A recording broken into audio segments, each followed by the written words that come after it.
We need a Texas congressman, and we've got one. His name is Dan Crenshaw. He is indeed a Republican from the state of Texas. Congressman, did the Democrats take the Hispanic vote on the border for granted? I think they have for a long time, and look, at the risk of giving Democrats really good advice, you should probably stop calling all of these people Latinx. Nobody knows what that means. It's not a real term. It's not what they call themselves. And like this, but it's an important point, because that pandering, that excessive pandering, that you need us to survive kind of communication, eventually people see through it. And then the border crisis on top of that, it was the icing on the cake. So you're seeing large swaths of people turn to Republicans in South Texas in a way that has not happened in decades. Can you explain to me why nothing happens at the border? We've got 239,000 illegals crossing, and that was just in May, including 15 people on the terror watch list. Why does nothing ever change when you've got such a dire situation staring you in the face?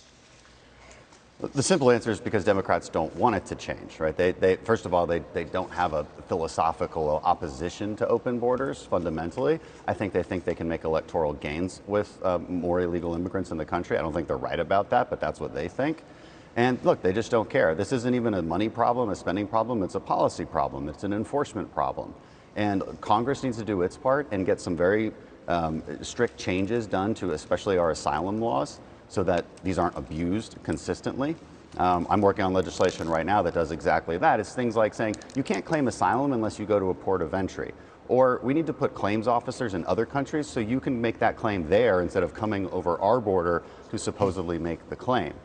You need more ICE lawyers in front of immigration judges at a 5-to-1 ratio, so that does require funding. There's lots of things we can do to actually fix this problem.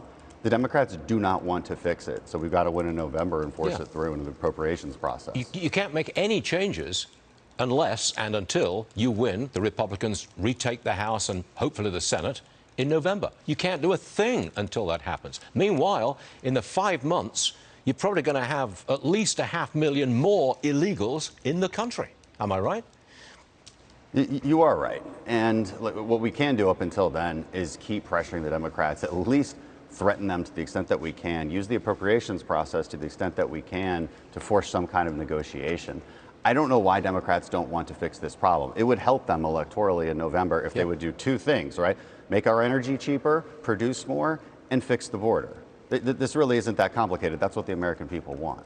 Congressman, thanks very much for being with us this morning. Always appreciated. Come and see us again soon, please, sir. Thank you.